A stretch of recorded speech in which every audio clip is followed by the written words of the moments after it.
నమస్తే, నేను మీ సతీష్. ఏరు దాటేదాకా ఓడ మల్లన్న, ఏరు దాటాక బోడి మల్లన్న అనేటువంటి సామెత అందరికీ తెలిసే ఉంటుంది. అయితే ప్రస్తుతం జగన్మోహన్ రెడ్డి వ్యవహారం కూడా అచ్చుగుద్దినట్లుగా ఈ సామెతకు తగ్గట్లుగానే ఉంది అన్నటువంటి ఒక వాదన కూడా చాలా బలంగా వినిపిస్తూ ఉంది. కారణం ఏమిటి అంటే, తిరుమల లడ్డు సంబంధించినటువంటి వివాదం ఏదైతే ఉందో అందులో కల్తీ నెయ్యి వ్యవహారం పైన విచారణకు సంబంధించి ఈ రోజున ఒక కొలిక్కి వచ్చింది. అంటే సుప్రీంకోర్టు కూడా ఎట్టకేలకు ఈ విచారణ పైన ఒక కీలకమైనటువంటి తీర్పుని ఈ రోజున ప్రకటించింది. మరి ఆ తీర్పు ఏ రకంగా ఉంది ఏమిటి అనేటువంటిది అందరికీ ఈ పాటికే తెలుసుంటుంది. ప్రధానంగా చూస్తే 5 సభ్యులతో కూడినటువంటి ఒక సిట్ని ఏర్పాటు చేసి ఆ సిట్లో ఉన్నటువంటి అధికారులని కూడా సిబిఐ డైరెక్టర్ మానిటర్ చేస్తూ ఉంటారు. ఆ సిట్లో కూడా 2 సిబిఐ అధికారులు, 2 రాష్ట్ర ప్రభుత్వానికి సంబంధించినటువంటి పోలీసులు, ఒకళ్ళు FSSAI అంటే food safety and security authority of India అని చెప్పి ఆ సంస్థ, అది కేంద్ర ప్రభుత్వం ఆధ్వర్యంలో నిర్వహించబడుతున్నటువంటి ఆ సంస్థకు సంబంధించినటువంటి ఒక నిపుణుడిని కూడా అందులో నిర్వహిస్తూ ఆయన చైర్మన్గా ఉంచుతూ ఈ సిట్ ఏర్పాటు చేసి దీని ద్వారా విచారణ చేయండి అని చెప్పారు. అయితే ఎన్ని రోజుల్లో ఈ విచారణ పూర్తి చేయాలి, ఎప్పుడు మొత్తం ఇదంతా కూడా ఈ ప్రక్రియను పూర్తి చేసి నివేదిక ఇవ్వాలి అనేటువంటి అలాంటి ఆదేశాలు ఏమీ ఇవ్వలేదు. కానీ విచారణ అనేటువంటిది ఒక సిట్ తోటి ఏదైతే కనుక నిర్వహించండి అని చెప్పి ఈ 5గురిని కూడా, ఈ 5 అధికారుల్ని కూడా అందులో సభ్యులుగా ఉంచాలి అని చెప్పి కోర్టు ఒక తీర్పునిచ్చింది. మరి ఈ తీర్పులో రాష్ట్ర ప్రభుత్వానికి ఎక్కడా కూడా ఏ రకమైనటువంటి ఇబ్బంది లేదు. ఎందుకంటే గతంలోనే రాష్ట్ర ప్రభుత్వం అంటే ముఖ్యమంత్రి చంద్రబాబు నాయుడు గారు కానీ, లేదంటే రాష్ట్ర ప్రభుత్వం కానీ సుప్రీంకోర్టులో ప్రభుత్వం తరఫున ఎవరైతే న్యాయవాదిగా ఉన్నటువంటి సీనియర్ కౌన్సిల్ ముకుల్ రోహత్గి గారు ఉన్నారో ఆయన గతంలోనే చెప్పారు, ఏది మాకు మీరు సిబిఐ ద్వారా విచారణ నిర్వహించినా, లేదు ఇండిపెండెంట్ సంస్థ ద్వారా విచారణ జరిపించినా, లేదు సిట్ ద్వారానే చేయమన్నా కూడా ప్రభుత్వానికి ఏ రకమైనటువంటి ఇబ్బంది లేదు, ఎలాంటి అభ్యంతరం లేదు అనేటువంటిది ఆయన కూడా స్పష్టం చేశారు. అయితే మరి దానిపైన విచారణ అనంతరం ఈ రోజున సుప్రీంకోర్టు అయితే గనక ఎట్టకేలకు ఈ విచారణకు సంబంధించి కల్తీ నెయ్యి వ్యవహారానికి సంబంధించినటువంటి విచారణ అనేటువంటిది ఒక ఇండిపెండెంట్ ఏదైతే గనక సిట్ ఉంటుందో ఆ సిట్ ద్వారా జరిపించండి అంటూ ఒక తీర్పునిచ్చింది. దీనిపైన వైసీపీ నేతలు ప్రధానంగా చేస్తున్నటువంటి వ్యాఖ్యలు చూస్తే, ముఖ్యంగా పార్టీ అధినేత జగన్మోహన్ రెడ్డి వ్యవహరిస్తున్నటువంటి తీరు కానీ, ఆయన చేస్తున్నటువంటి వ్యాఖ్యలు కానీ చూస్తే ఏ రకంగా వాళ్ళని భయం వెంటాడుతూ ఉంది. మరి ఈ కేసులో పూర్తిగా తాము పీకల దాకా కూడా ఇప్పటికే మునిగిపోయి ఉన్నాం, రాబోయేటువంటి రోజుల్లో పూర్తిగా కూడా వాళ్ళు మునిగిపోబోతా ఉన్నాం అనేటువంటి ఒక స్పష్టత వాళ్ళ కళ్ళ ముందు కనిపిస్తూ ఉంది. అందుకే భయం నీడలో వాళ్ళు బ్రతుకుతున్నట్లుగా ఈ రోజున వాళ్ళు చేస్తున్నటువంటి వ్యాఖ్యలు చూస్తే మాత్రం అర్థమవుతా ఉంది అన్నటువంటి అభిప్రాయాలు కూడా వ్యక్తమవుతూ ఉన్నాయి. కారణం ఏమిటి అంటే, ఏదైతే సుప్రీంకోర్టు తీర్పు రాగానే అంబటి రాంబాబు గారు వచ్చారు. మరి అంబటి రాంబాబు గారు అంటే ఎప్పుడు మీడియా ముందరకు వచ్చినా కూడా మరి ఆంబోతులు ఏ రకంగా అయితే రంకెలేస్తాయో ఆ రకంగా ఆయన రంకెలు వేసేవారు. మరి ఈ రోజున ఎందుకో ఆయన స్వరం బాగా తగ్గింది. మరి టీటీడీ మాజీ చైర్మన్గా జగన్మోహన్ రెడ్డి పాలనలో వ్యవహరించినటువంటి భూమన కరుణాకర్ రెడ్డి గారు మరి ఆయన మీడియా ముందరకు వచ్చారు, మీడియా సమావేశం పెట్టారు. మరి మొన్నటి వరకు పెద్దగా గంభీరమైనటువంటి ఏదైతే కనుక ఆ శబ్దాలతోటి అంత గట్టిగా మాట్లాడినటువంటి భూమన కరుణాకర్ రెడ్డి కూడా మరి ఈ రోజున ఎందుకో ఆయన స్వరం కాస్త తగ్గింది. ఈ రోజున ఆయన కూడా ఆయన మాట్లాడుతున్నటువంటి తీరు చూస్తే ఏదో నిరుత్సాహంతో, నైరాశ్యంలో ఉన్నట్లుగా కనిపించింది. ఇకపోతే జగన్మోహన్ రెడ్డి గారు ఆయన మీడియా ముందరకు వచ్చేశారు. మరి అదేమిటో ఈ మధ్య రాష్ట్ర ప్రజలు అదృష్టం చేసుకున్నారో, లేదంటే వాళ్ళకి భాగ్యాన్ని జగన్మోహన్ రెడ్డి గారు కలగజేస్తున్నారో కానీ ముఖ్యమంత్రిగా ఉన్న 5 ఏళ్లలో నాకు తెలిసి ఒక్క మీడియా సమావేశం పెట్టారు. అంటే ప్రెస్ మీట్ ఒక్కసారి పెట్టారు. కానీ ఇప్పుడు అదేమిటో రోజు విడిచి రోజు, ఏది సహజంగా అయితే కనుక మన ఊళ్ళల్లోనూ మనకి ఇళ్ల దగ్గర చూస్తూ ఉంటాం, రోజు విడిచి రోజు నీళ్ళు రావటం, మంచినీళ్ళు రావటం అనేటువంటిది, కుళాయి రావటం అంటాం. అలాగే జగన్మోహన్ రెడ్డి గారు కూడా ఈ మధ్య అదేమిటో రోజు విడిచి రోజు ప్రెస్ మీట్లు పెట్టేసే పరిస్థితులు కూడా వచ్చినాయి ఆంధ్రప్రదేశ్లో. మరి ఈ సిట్ ఏదైతే సుప్రీంకోర్టు ఇచ్చినటువంటి విచారణ కావచ్చు, అంటే ఆ తీర్పు కావచ్చు, లేదంటే సిట్ విచారణ పైన కూడా ఈ రోజున జగన్మోహన్ రెడ్డి గారు మీడియా సమావేశం పెట్టారు. ఏది సుప్రీంకోర్టు తీర్పు తర్వాత మరి ఆయన కూడా మాట్లాడినటువంటి తీరు చూస్తే నిన్న మొన్నటి వరకు ఆయన మాట్లాడిన దానికి పూర్తి భిన్నంగా ఈ రోజున మీడియా సమావేశంలో నీళ్లు నవిలారు. మరి అదేమిటో గుటకలు మింగుతూ మాట్లాడారు. అదే సమయంలో ఏదో ఒక కనిపించని ఒక ఫ్రస్ట్రేషన్ అనేటువంటిది మాత్రం ఆయనలో చాలా స్పష్టంగా తెలియని ఒక ఫ్రస్ట్రేషన్ చాలా ఎక్కువగానే కనిపించింది అనేటువంటిది కూడా ఆయన మీడియా సమావేశం చూస్తే చాలా స్పష్టమవుతూ ఉంటుంది. అయితే జగన్మోహన్ రెడ్డి గారు మరి ఈ అంశంలో ఆయన మాట్లాడినటువంటి కొన్ని వ్యాఖ్యలు కూడా ఇక్కడ మనం ప్రస్తావించుకుంటే ప్రధానంగా ఉన్నవి లేనట్టు లేనివి ఉన్నట్లుగా ఆయన సహజమైనటువంటి శైలి ఆ రకమైనటువంటి సృష్టితోటి ప్రజల్ని మళ్ళీ తప్పుదారి పట్టించే విధంగా ఆయన చేసినటువంటి వ్యాఖ్యలు కూడా కనిపిస్తూ ఉన్నాయి. కారణం ఏంటి అంటే ఈ రోజున ఆయన మాట్లాడిన దాంట్లో ప్రధానంగా చూస్తే ఏదో తాము విజయం సాధించేశాము, ఈ సిట్ విచారణ మాకు కావాలి, మేము ఇదే కోరుకున్నాము, మేము కోరుకున్నది ఈరోజు సుప్రీంకోర్టు ఇచ్చింది, సుప్రీంకోర్టు కూటమి ప్రభుత్వం మీద సీరియస్ అయింది, ముఖ్యంగా ముఖ్యమంత్రి చంద్రబాబు నాయుడు గారికి ఆయన ప్రభుత్వానికి మొట్టికాయలు వేసింది అని చెప్పి మరి అక్కడ సుప్రీంకోర్టులో జరిగినటువంటి విషయం ఒకటైతే ఈయన ఇక్కడ మీడియా ముందరకు వచ్చి చెప్పేటువంటి అంశం ఇంకొకటి. ఎందుకంటే సుప్రీంకోర్టు సీరియస్ అవ్వలేదా అంటే అయ్యింది, కానీ ప్రభుత్వం మీద అయ్యిందా, ప్రభుత్వం మీద ముఖ్యమంత్రి గారికి మొట్టికాయలు వేసిందా అంటే లేదు. అలా వేసి ఉంటే ఈ రోజున సుప్రీంకోర్టు ఏర్పాటు చేస్తున్నటువంటి ఈ సిట్లో రాష్ట్ర పోలీసుల్ని కూడా భాగస్వామ్యం కావచ్చు అని ఎందుకు చెప్తుంది, కావాలి అని ఎందుకు చెప్తుంది?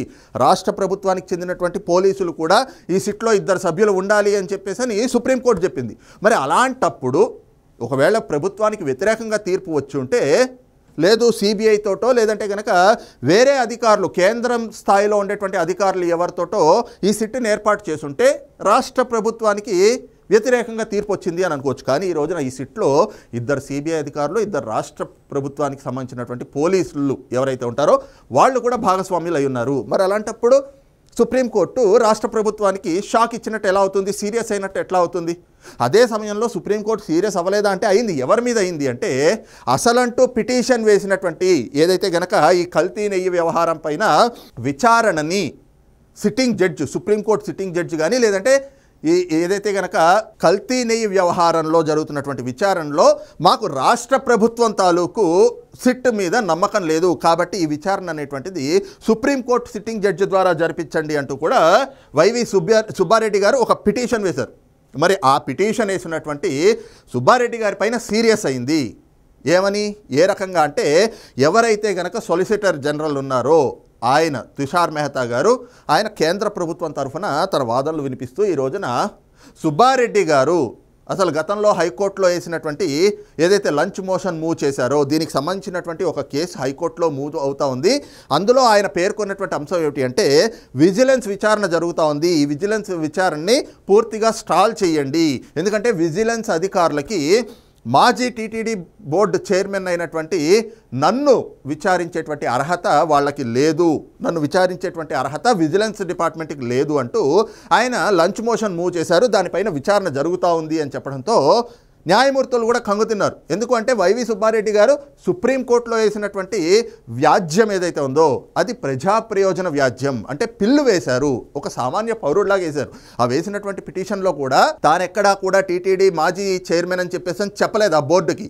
ఆ అంశం సుప్రీంకోర్టుకి ఈరోజే తెలియడంతో మరి ఏ రకంగా మీరు దేవుణ్ణి కూడా రాజకీయం చేసే దిశగా ఈ న్యాయస్థానాల్లో ఇలాంటి అంశాలు దాచిపెట్టారు అంటూ ఆయనకు తలంటేశారు న్యాయమూర్తులు.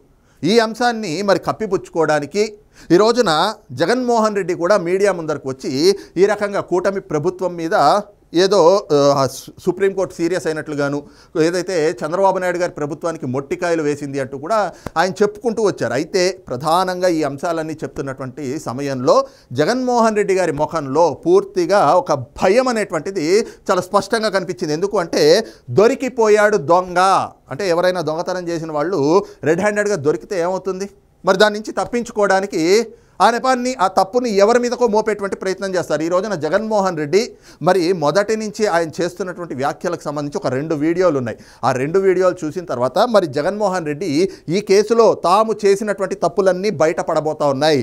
సిట్ విచారణ జరిగితే అటు సిబిఐ అధికారులు అలాగే ఇక్కడ ఏదైతే రాష్ట్ర ప్రభుత్వానికి చెందినటువంటి పోలీస్ అధికారులు ఎఫ్ఎస్ఎస్ఏఐకి సంబంధించినటువంటి నిపుణులు వీళ్ళ ఆధ్వర్యంలో విచారణ జరిగితే మరి కల్తీ నెయ్యి వ్యవహారానికి సంబంధించినటువంటి వాస్తవాలన్నీ బయటకు వస్తే తమ గుట్టు రట్టవుతుంది, తాము చేసినటువంటి తప్పులన్నీ బహిర్గతం అవుతాయి.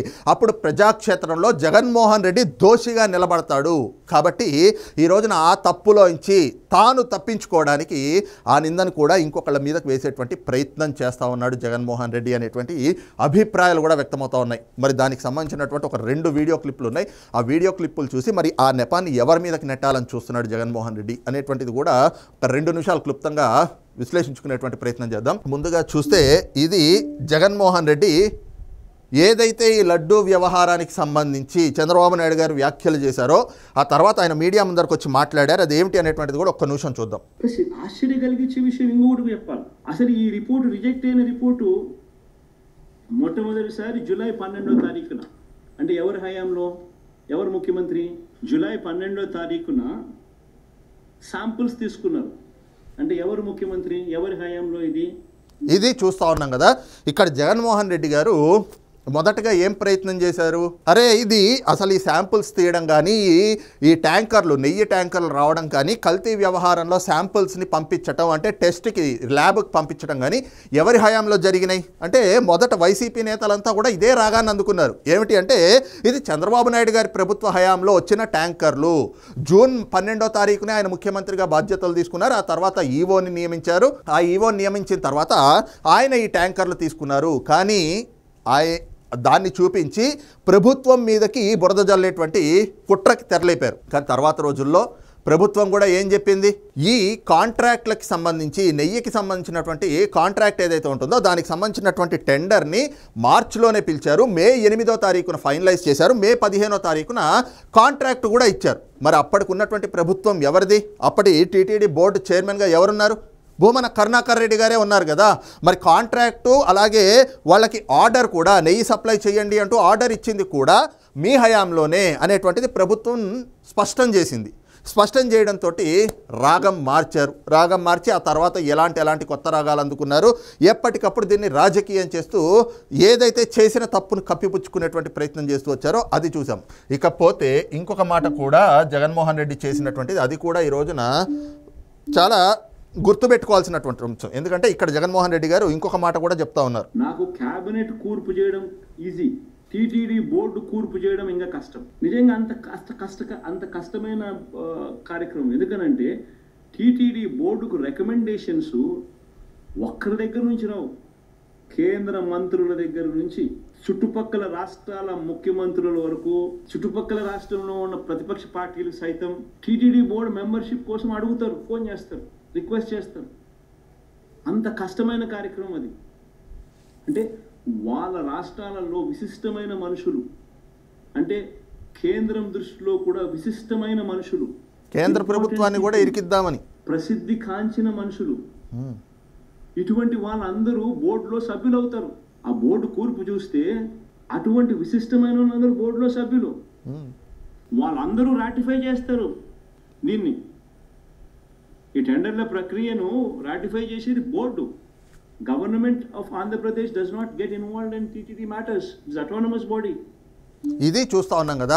ఈ వ్యాఖ్యల్ని బట్టే ఈ రోజున ఈ చర్చ కూడా జరుగుతూ ఉంది. ఏమిటి అంటే జగన్మోహన్ రెడ్డి ఇక్కడ చెప్పినటువంటి అంశాల్లో ప్రధానంగా ఈ అంశం బయటకు వచ్చాక మరి కేంద్ర ప్రభుత్వం అంటే ఈ రోజున ఎన్డీఏ ప్రభుత్వం ఏదైతే ఉందో అందులో భారతీయ జనతా పార్టీ, తెలుగుదేశం పార్టీ అలాగే జనసేన ఈ 3 పార్టీల భాగస్వామ్యం కూడా ఉంది. రాష్ట్రంలో కానీ కేంద్రంలో కానీ తెలుగుదేశం పార్టీ, జనసేనలు కూడా భాగస్వాములు అయి ఉన్నాయి. కాబట్టి జగన్మోహన్ రెడ్డి ఆ రోజున కేంద్ర ప్రభుత్వాన్ని కూడా బ్లాక్మెయిల్ చేయాలి అని చూశాడు. ఏ రకంగా అంటే మీ వాళ్ళు కూడా ఆనాడు నేను అధికారంలో ఉన్నప్పుడు భారతీయ జనతా పార్టీకి చెందినటువంటి కేంద్ర మంత్రులు కావచ్చు, వాళ్ళకి సంబంధించినటువంటి వ్యక్తులు కూడా బోర్డులో ఉన్నారు అని చెప్పి బ్లాక్మెయిల్ చేద్దామని చూశాడు. అదే సమయంలో ఇంకొక మాట ఏం చెప్పాడు, board is a autonomous body, వాళ్ళకి ప్రభుత్వం దాని విషయంలో జోక్యం చేసుకునేటువంటి అవకాశం లేదు, ఈ టెండర్లన్నీ కూడా బోర్డే చూసుకుంటుంది. అంటే ఈ రోజున జగన్మోహన్ రెడ్డి ఈ అంశం ద్వారా చెప్పదలుచుకుంది ఏమిటి, దీని ద్వారా జగన్మోహన్ రెడ్డి తాను ఈ కేసులోంచి బయటపడడానికి నెక్స్ట్ ఇరికించబోయేది ఎవరిని అంటే మరి ఇంకెవరినో కాదు, సొంత చిన్నాన్న అయినటువంటి వైవి సుబ్బారెడ్డిని. ఎలాగా అంటే జగన్మోహన్ రెడ్డి చెప్పినటువంటి వ్యాఖ్యలను ఒకసారి చూస్తే ఇందులో ఏదైతే గనక ఈ టెండర్ల ప్రక్రియ అనేటువంటిది బోర్డు చూసుకుంటుంది, ప్రభుత్వం తాలూకు ఎలాంటి పాత్ర లేదు, కాబట్టి ప్రభుత్వాధినేతగా నాకు ఎలాంటి సంబంధం లేదు అని చెప్పి రేపొద్దుట ఇందాక మనం చెప్పుకున్నాం కదా, ఏరు దాటేదాకా ఓడమల్లన్న, ఏరు దాటాక బోడి మల్లన్న అన్నట్టుగా మరి ఆ రోజున జగన్మోహన్ రెడ్డి తన మనుషుల్నే బోర్డు చైర్మన్లుగా పెట్టాడు. తన మనుషుల్నే వివిధ శాఖల్లో కావచ్చు, ప్రతి హయ్యర్ పోస్ట్లో కూడా తన అనుచరుల్ని, తన మాట వినేటువంటి వాళ్ళనే కీలకమైనటువంటి పదవులు ఇచ్చి వాళ్ళందరినీ ఎంకరేజ్ చేసి వాళ్ళందరి ద్వారా కూడా తప్పులు చేయించాడు. కానీ అట్ లాస్ట్ వచ్చేటప్పటికి ఆ తప్పులన్నీ కూడా తన మెడకి చుట్టుకుంటాయి అనేటువంటి సమయానికి వాళ్ళని బలి చేస్తాడు. ఏ రకంగా అయితే అవసరం తీరిపోయాక ఎలా అయితే కూరలో కరివేపాకు తీసి పారేసినట్లుగా ఈ రోజున వైవి సుబ్బారెడ్డిని కూడా జగన్మోహన్ రెడ్డి నిండా ముంచేయబోతా ఉన్నాడు. ఈ కేసులో రేపు విచారణ పూర్తయ్యి మరి దీనికి సంబంధించినటువంటి కీలకమైనటువంటి అంశాలన్నీ, వాస్తవాలన్నీ నిగ్గుతేలి బయటకు వచ్చి కల్తీ జరిగినటువంటి వ్యవహారం, దాని వెనకాతలు ఉన్నటువంటి కుట్రలు కూడా బయటకు వస్తే ఇందులో ప్రభుత్వాధినేతగా నా పాత్ర ఏం లేదు. అదంతా కూడా బోర్డు చైర్మన్గా ఉన్నటువంటి వైవి సుబ్బారెడ్డే మొత్తం దీని అంతటికీ నిర్ణయాలు తీసుకుంటాడు. అందులో ఉన్నటువంటి బోర్డు సభ్యులే తీసుకుంటారు కాబట్టి నా పాత్ర ఏమీ లేదు అంటూ మరి వైవి సుబ్బారెడ్డిని బుక్ చేసేయడానికి జగన్మోహన్ రెడ్డి పన్నాగం పన్ని ఉన్నాడు. ఈ క్రమంలోనే 2019 ఎన్నికలు కూడా ఒకసారి గుర్తు చేసుకుంటే ఆ రోజున అధికారం రావడం కోసం జగన్మోహన్ రెడ్డి తల్లిని చెల్లిని వాడుకున్నాడు. మరి అధికారంలోకి వచ్చాక వాళ్ళని ఎలా పక్కకు పెట్టేశాడో అందరికీ తెలిసిందే. అదే సమయంలో ఆనాడు ఒక చిన్నాన్న ఏదైతే వైఎస్ వివేకానంద రెడ్డి గారు ఆయన హత్య కావచ్చు, ఆయన హత్యని వాడుకున్నటువంటి విధానం కావచ్చు, మరి అధికారంలోకి రావడం కోసం ఆనాడు వైఎస్ వివేకానంద రెడ్డిని, ఆయన హత్యని జగన్మోహన్ రెడ్డి వాడుకుంటే ఈ రోజున అధికారం కోల్పోయాక తాను ఏదైతే చేసినటువంటి అవినీతి అక్రమాల్లో ఇరుక్కుంటున్నాడో, ఆయన మెడకి ఉచ్చు బిగుస్తుంది అనేటువంటిది స్పష్టమవుతా ఉందో, ఆ భయం కళ్ళల్లో కనిపిస్తూ ఉందో, కళ్ళ ఎదుట కనిపిస్తూ ఉందో, మరి ఈ క్రమంలో తాను తప్పించుకోవడానికి మరొక చిన్నాన్నని, అంటే నిన్న వైఎస్ వివేకానంద రెడ్డి, రేపు వైవి సుబ్బారెడ్డి, జగన్మోహన్ రెడ్డి తన అవసరాల కోసం ఎవరినైనా కూడా బలికొనడానికి వెనకాడ్డు అనేటువంటిది ఈ అంశంతో చాలా స్పష్టమవుతోందన్నటువంటి అభిప్రాయాలు కూడా పరిశీలకుల నుంచి వ్యక్తమవుతోంది. మరి ఈ అంశం పైన మీ అభిప్రాయం ఏంటనేటువంటిది కూడా కింద కామెంట్ సెక్షన్లో మెన్షన్ చేయండి. Thank you.